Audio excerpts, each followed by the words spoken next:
Seberapa besar dampak pandemi pada bisnis Anda? Ketika kita nemu pandemi itu nemu masalah ya, dimana setiap masalah itu adalah peluang buat kita. Dan ketika misalnya orang berpikir pandemi, aduh gimana, justru kita tumbuh hampir 300% saat pandemi. Seperti itu. Ketika terjadi di Indonesia, waktu itu ada isu-isu yang 2 orang di Depok itu, sebetulnya dari sisi saya udah ngebaca terjadi di luar negeri. Dari situ kita udah melakukan persiapan sih, dari mulai penyesuaian produk, terus juga target market, semacam semuanya pokoknya udah kita rencanakan dari sebelum itu benar-benar terjadi, sehingga ketika betulan terjadi kita udah melangkah lebih dulu dibanding yang lain kayak gitu. Dan kita sangat bersyukur karena banyak sekali pihak-pihak yang banyak kita bantu juga dengan Wah Kuliner tumbuh di saat pandemi. So justru kita kayak gitu. Yang semulanya mungkin kita nggak merambah di segmen ini, kita justru mainkan di sana karena kita berfokus pada bisnis-bisnis yang emang berjaya di saat pandemi. Kayak contoh mungkin rumah sakit, terus logistik, e-commerce dan lain-lain sih. Jadi ya biarkan saja meskipun, dan kita juga fokus ke customer baru sih intinya. Jadi kita udah prediksi nih di lini bisnis ini udah pasti ini terdampak. Jadi kita anggap saja itu customer hilang. Kita jadi nggak fokusnya customer baru, udah gitu aja. Jadi jangan sampai menganggap semoga dia balik lagi berkantor, semoga aja dia langganan menghapus sudah semua itu. Jadi baru cari customer. Menurut Anda, pentingkah berbisnis di usia muda? Itu penting sekali sih, terutama yang tadi saya bilang, kita beberapa kali juga sampai akhirnya tercetus konsep bisnis yang catering ini sebetulnya terjadi di saat saya terkena vertigo parah sih waktu itu. Sedangkan perusahaan sangat membutuhkan perusahaan ini tumbuh gitu. Apalagi saat itu Telkom baru juga masuk ke Wah Kuliner, Telkom Group. Gimana caranya ini yang semulanya startup itu bakar-bakar uang atau misalkan identiknya itu ya promo, gimana caranya startup ini kita langsung hasilin duit gitu. Revenue, profit itu aja yang di kepala kita. Oke, kita harus melakukan ini kayaknya. Sampai akhirnya tercetus model bisnis yang catering saat ini, dan ini yang jadi sumber kekuatan kita saat ini sih. Kayak gitu kurang lebih. Dan bicara penting enggaknya bisnis, sebetulnya itu balik lagi ya ke pribadi masing-masing. Tapi kalau misalkan bicara soal usia, selagi kita muda, perbanyak gagal itu penting sih.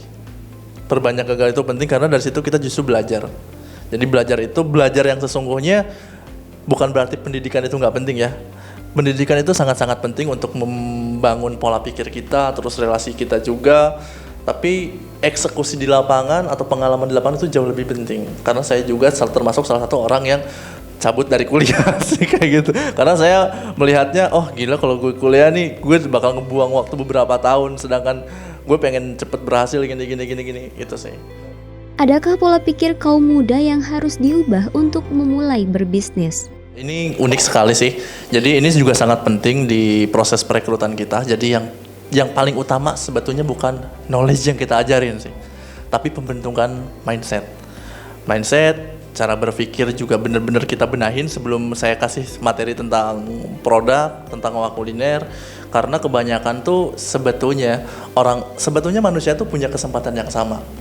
Tuhan udah ngasih kesempatan ke orang tuh dengan angka yang sama, terus juga jalannya yang disediain sebetulnya sama, tinggal balik lagi ke kitanya sebetulnya sih.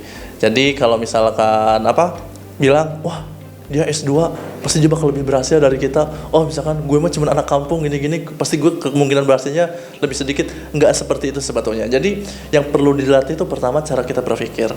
Cara kita berpikir tuh bukan cuma buat saat ini, tapi kita harus bisa berpikir besok seperti apa, tahun depan seperti apa, masa tua seperti apa, dunia membutuhkan apa yang dibutuhkan sama masyarakat. Karena kebanyakan orang yang biasanya cuma gue kerja aja, atau gue cari aman aja, biasanya orang yang nggak begitu memperhatikan sekitarnya. Dan rata-rata pebisnis itu adalah orang-orang yang emang memperhatikan dunia ini. Seperti itu sih. Jadi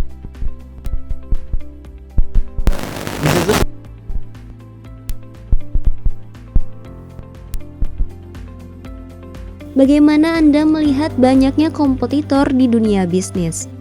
Kita bermain di market yang ayam dan yang lain-lainnya, yaitu keanekaragaman kuliner sih sebetulnya. Jadi kalau misalkan kita bicara soal kuliner itu super lengkap. Termasuk di dunia catering. Catering itu terbelah jadi beberapa bagian juga sih. Jadi kalau misalkan orang bilang, wah di sini pemainnya udah cukup banyak, enggak juga sih sebetulnya. Misalkan contoh kita bisnis kopi aja itu terbelah bermacam-macam sih sebetulnya. Menurut saya, kayak dari cara mengolahnya pun dia udah main di market yang berbeda. Misalnya di sini dia khusus main kopi yang di blend. Di sini dia khusus main kopi yang tradisional. Di sini dia khusus main kopi take away. Sebetulnya macam-macam. Ada juga yang main bijinya doang atau serbuknya doang, atau ada yang main di alatnya doang kayak gitu. Jadi kalau misalkan semakin banyak kompetitor sebetulnya itu membuktikan bahwa bisnis yang kita geluti itu adalah sehat dan sangat baik. Kalau bisnis itu nggak sehat atau nggak baik, nggak akan ada yang banyak main di sana. Lantas, bagaimana dengan klasifikasi kuliner yang dimaksud? Oke, betul. Nah, jadi kalau misalkan ngomongin macam keanekaragaman catering itu banyak banget, tapi di Wakuliner adalah yang super lengkap. Jadi kita memprovide semua layanan dan kebutuhan catering. Jadi catering itu ada yang disebut catering buat wedding, ada catering buat harian karyawan, ada catering sehat, ada catering diet, ada catering vegan atau vegetarian, terus juga ada catering barbecue itu masuk catering juga loh, kayak gitu.